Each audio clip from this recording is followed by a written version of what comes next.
Nah, yang pasti saya mau mengapresiasi juga nih, ya, pihak penyidik Cyber Polda Metro Jaya karena sudah membuktikan kepada masyarakat bahwa tidak ada siapapun yang kebal hukum, ya, sudah dibuktikan secara profesional, sudah dikerjakan, dibuktikan bahwa tidak ada yang kebal hukum. Buktinya apa? Nikita Mirzani yang digadang-gadangkan orang yang kebal hukum, tidak kebal hukum. Nah, gitu loh. Nah, saya juga ingin menyampaikan nih, ya, teman-teman, saya ingin menyampaikan kepada para kuasa hukumnya pelapor, tolonglah apresiasi kinerja dari penyidik Cyber Polda Metro Jaya. Apresiasi. Jangan kalian masih terlihat di beberapa wawancara saya lihat masih tidak terima, masih terus menginginkan atau merongrong pihak penyidik Cyber Polda Metro Jaya, nggak cukup puas dengan Mail dan Nikita ditahan, gitu loh. Masih kepengen harus ada yang lain. Nih, saya himbau nih buat para senior saya lagi, ya, yang kebetulan menjadi kuasa hukumnya pelapor. Nomor satu, saya mau tanya, Anda melapor di Polda Metro Jaya, artinya kan Anda percaya kepada Polda Metro Jaya.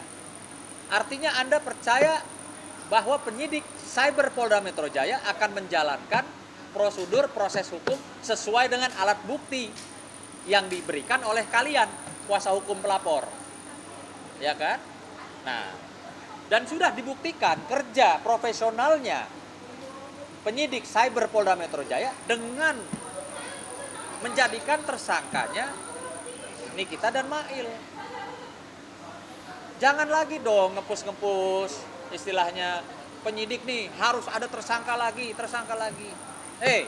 Saya ingetin nih, mungkin abang nggak inget nih, kita nih pengacara bang, ikuti proses hukum, percayakan kepada penyidik, dan penyidik sudah membuktikan kok kinerjanya profesional, ya, jangan dirongrong, ikuti proses hukum, jangan minta klien saya begini, nggak, ikuti proses hukum, sajikan alat bukti, dan ingat, pengacara itu bukan alat pemuas daripada klien.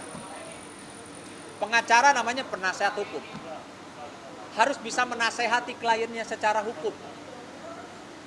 Bu, Mbak, Mas, Pak, kita nggak bisa nih maksa-maksa. Selain Nikita, selain Mail, harus ada lagi yang masuk. Kita ikuti proses hukum, kita sajikan alat bukti.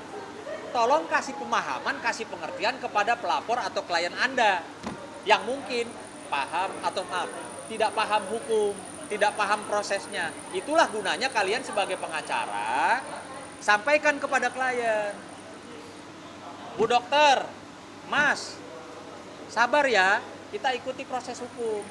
Toh sudah dibuktikan penyidik profesional. Buktikannya dengan apa? Dengan orang yang katanya kebal hukum menjadi tidak kebal hukum, menjadi tersangka dan saat ini ditahan. Itu kan sudah bukti nyata. Gitu loh. Sampaikan. Abang sebagai pengacara, ya, mungkin senior dan jam terbangnya di atas saya jauh, harusnya bisa menyampaikan kepada kliennya. Mas, Bu, sama kliennya, jangan paksa-paksa penyidik. Ikuti saja proses hukum, gitu loh. Gimana sih kok malah saya lihat di TV setiap hari pengacaranya ini harus ada tersangka berdasarkan sudut kacamata saya. Nggak bisa begitu. Kalau Anda sudah menyerahkan laporan polisi, artinya Anda sudah percaya. Dan kepercayaan itu sudah dibuktikan. Para penyidik profesional sudah dibuktikan. Sehingga masuklah dua orang ini. Gitu loh. Saya cuma mau menghimbau nih abang-abang saya, jangan inilah. Dalam menangani perkara, berikan contoh pada saya nih, junior nih. Saya juniornya pengacara pelapor. Saya juniornya jauh mungkin ya. Tolong contohkan kepada saya. Ikuti aturan atau proses hukum yang benar. Jangan mengikuti keinginan klien. Ada istilah, jangan, ini istilah saya ya, istilah saya loh. Jangan maju tak gentar membela yang bayar. Gitu loh, ya. Tapi sajikan betul-betul alat bukti sehingga prosesnya, kalau misalnya mau target klien saya atau target dokter yang lain, sajikan aja alat buktinya, jangan maksa-maksa gitu loh. Polisi udah profesional, kasihan polisi, ya. Lo datang ke polisi bikin laporan, polisi kerja bener profesional, masuklah orang. Orang udah masuk, lo masih nggak hargain, lo masih anggap kerjanya polisi nggak maksimal, gitu loh. Kan kasihan polisi, emang ngerjain cuman klien-klien abang doang gitu. Banyak laporan polisi, ya. Udah itu aja. Bang, terakhir Bang, terkait kejanggalan dari dokter F sendiri kan sampai mau, ya kalau dia benar kenapa sampai setuju dengan pasien itu seperti apa? Nah, mungkin Bang Nahak tuh, gue udah capek ngomong. Terkait kejanggalan dari dokter F sendiri kan Bang sampai mau pasien itu kalau misalnya dia benar kan seharusnya kan ya nggak usah lah sampai Kalau menurut saya dimanapun kalau orang bertransaksi tidak sesuai aturan hukum yang berlaku atau sebab yang tidak halal, artinya dua-duanya harus diperiksa dong. Kan ini ada komunikasi nih, gue bayar lu tapi lu harus begini, artinya kan sesuatu yang harusnya tidak halal, kesepakatan yang tidak halal, artinya kedua belah pihak harus mendapatkan proses hukum yang sama. Makanya saya bilang sebenarnya penasihat hukum Nikita Mirzani bisa melakukan penyuapan di Mabes Polri. Laporkan saja nggak apa-apa. Kenapa? Karena ini ada kesepakatan yang tidak halal. Karena ada sesuatu kesepakatan yang menurut saya ada unsur kriminalnya.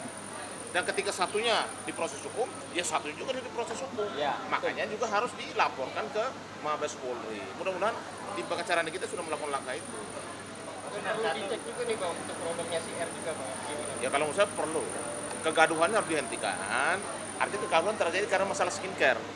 Otoritasnya siapa? Berarti Kementerian Kesehatan, BPOM, dan juga Cyber Polda turun dan lakukan investigasi. Karena antara itu skincare itu benar atau tidak, berbahaya atau tidak, itu harus melalui tes lab. Dan tes lab itu tidak boleh pribadi, harus melalui mekanisme hukum dan lembaga yang resmi. Oke? Mas Sunan, satu terakhir dari saya Mas Sunan, bagaimana tanggapannya terkait dengan bocornya rekaman yang klien abang diduga menyambungkan kepada Nikita Mirzani dan menyuruh untuk mengikuti apa yang diarahkan oleh Nikita Mirzani, Pak? Gini, saya nggak mau ngomong masalah intisari dari percakapan tersebut. Yang perlu saya sampaikan, Anda ini siapa sih? Atau di belakang Anda ini siapa? Kok bisa-bisanya merekam-rekam, ya? Merekam percakapan orang, merekam orang video tuh, emang Anda siapa?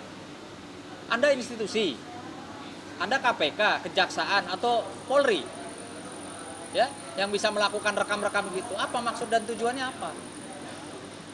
Setahu saya nih, ada loh undang-undangnya.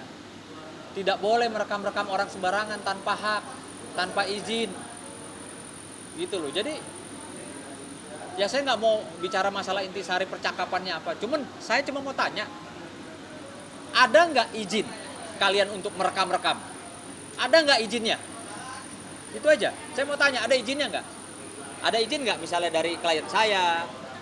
Dok, kita ngomong, kita rekam ya. Oh ya, silakan, kata dokter gitu kan.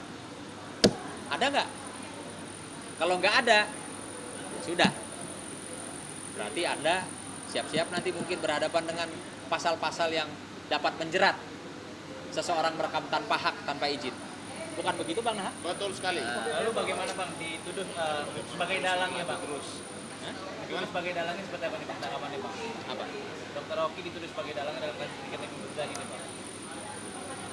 Jadi nanti aja kita agendakan lagi. Ini saya kasih tahu ya. Ada, gitu. Habis teman-teman wartawan mancing mulu sih. Ya.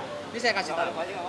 Dalam perputaran kasus skincare, ya, mafia skincare atau apapun yang diistilahkan oleh para masyarakat, dalangnya ada. Dan dalangnya itu memang pengen melihat sesama pengusaha skincare berantem. Sesama pengusaha skincare, sesama pengusaha pabrik itu berantem. Dah, itu aja. Tidak ada keterkaitan dan tidak ada Saya nggak kesalahan, mau Bang. bicara soal klien saya, karena saya pengacara profesional. Saya belum diizinkan oleh klien saya, Dr. Oki, untuk bicara sama teman-teman media terkait intisari kasus. Makanya saya tidak mau bicara. Saya menghormati ya privasi klien saya. Oke, cukup ya. Ya.